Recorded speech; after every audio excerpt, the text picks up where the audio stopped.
Bonjour à tous. Donc dans cette vidéo, je vais vous montrer comment installer un serveur multimédia à la maison. Donc ce serveur pourra intégrer des bibliothèques de musique, de photos, de vidéos qui sera accessible depuis n'importe quel terminal. À savoir que Plex propose également un service payant dans le cas où c'est eux qui hébergent un serveur et qui vous donnent un accès à ce serveur pour pouvoir consulter vos musiques, vos photos et vidéos. Nous, dans notre cas, on va plutôt utiliser une autre solution que Plex propose également. C'est une solution qui va être d'héberger la solution Plex à la maison sur notre propre serveur. Donc pour ce faire, j'ai utilisé une machine virtuelle qui tourne sous Debian 8. Et donc nous allons commencer la vidéo.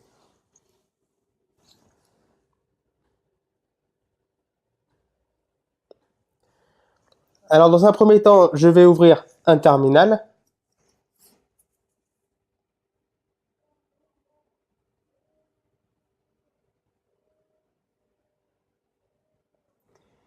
Et ensuite, je vais me connecter en tant qu'utilisateur root pour avoir tous les droits. Ensuite, j'exécute une mise à jour.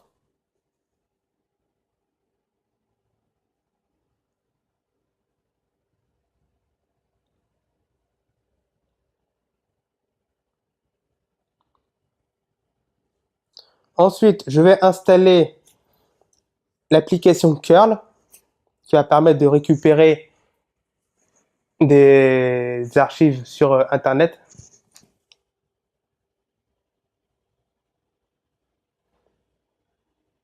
Et ensuite, j'exécute cette commande.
Une fois que cela est fait, je vais récupérer une clé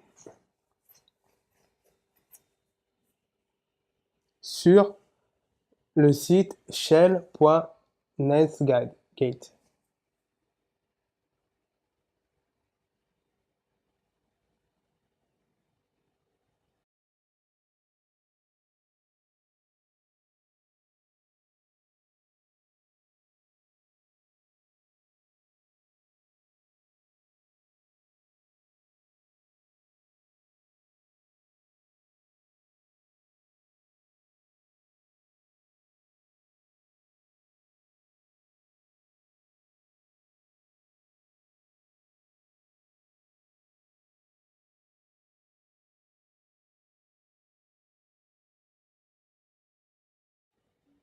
Donc a priori, ça n'a pas l'air de marcher. Donc ce que je vais faire, c'est que je vais me connecter directement via cette URL pour vérifier que le chemin est correct.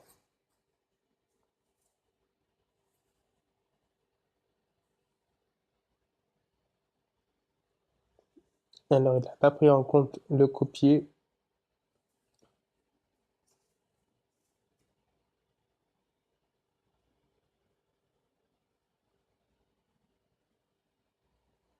Donc en fait, là, je remarque qu'il y a une erreur. Oui, effectivement, ce n'est pas des tirets qu'il y a, mais des points.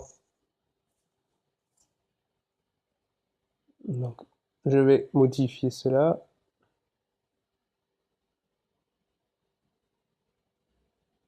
et réexécuter la commande.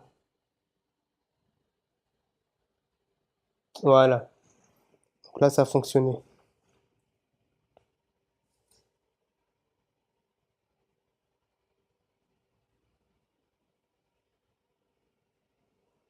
Donc ensuite, je vais faire une mise à jour, encore une fois, avec la commande apt-get-update.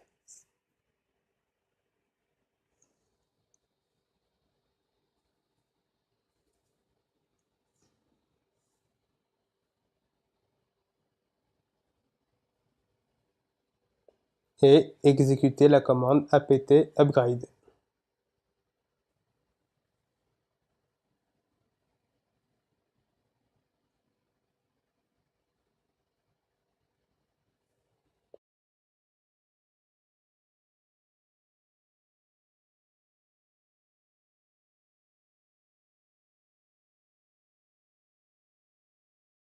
Donc ensuite, je vais lancer l'installation de Plex avec la commande apt-get install Plex Media Server.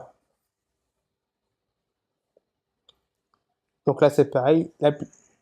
Le téléchargement peut être plus ou moins long suivant votre connexion Internet.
Donc une fois que cela est fait, donc là on voit bien que le serveur Plex a bien été démarré.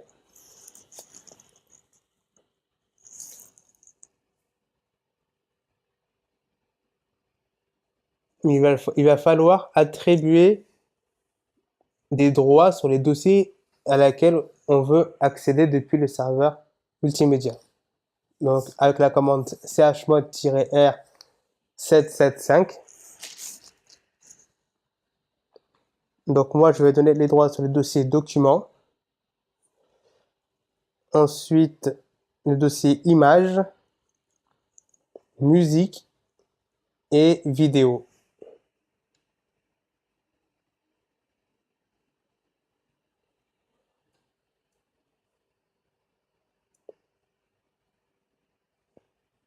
Donc je vais récupérer mon adresse IP.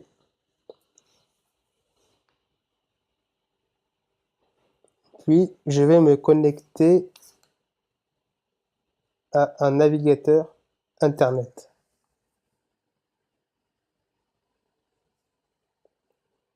Donc je renseigne mon adresse IP slash.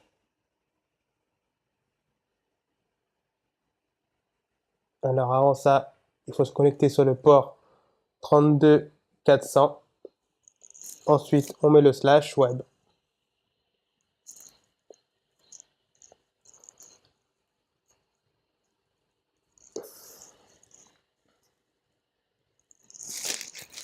Donc là, on arrive sur la page de connexion de Plex.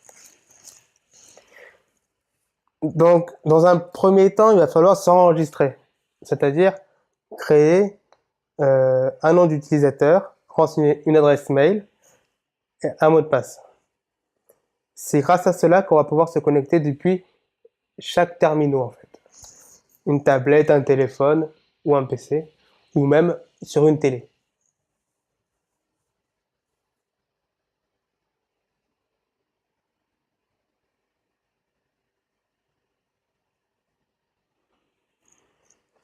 Donc là, bon, il vous explique en gros comment fonctionne Plex.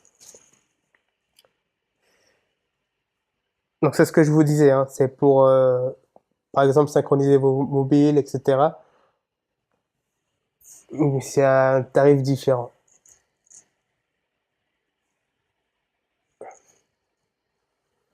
Donc on lui donne un petit nom.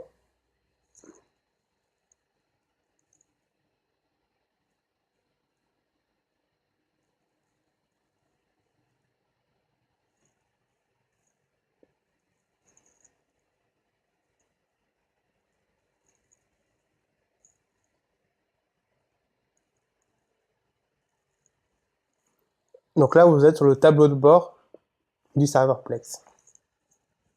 Donc là, je vais ajouter une librairie qui va contenir des musiques ou des images. Des images peut-être. Ça sera plus simple. Donc là, on renseigne en fait le chemin complet vers le dossier images de notre serveur. On peut spécifier également à quelle période il synchronise. Soit toutes les minutes, toutes les 15 minutes, toutes les heures, tous les jours, ou il ne synchronise jamais, sauf si on en a besoin. Donc là, je vais télécharger une image sur le serveur pour faire un test.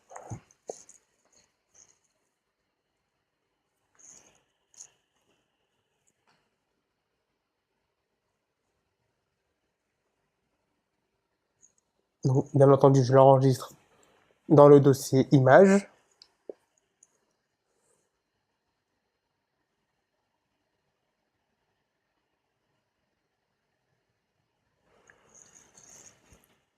Et par contre, il va falloir que je synchronise à la main. Donc scanner les fichiers de la bibliothèque, ça doit être ça.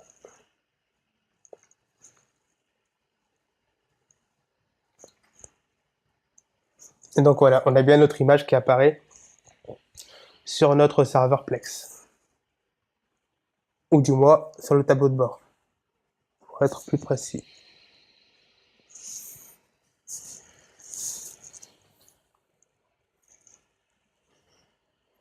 Donc c'est tout pour ce tutoriel.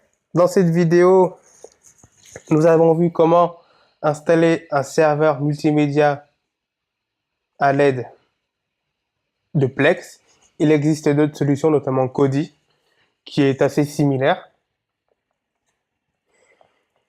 Et donc ce serveur est peut-être assez intéressant à utiliser pour synchroniser plusieurs librairies de musique, d'images ou de vidéos, et que ça reste accessible depuis l'extérieur.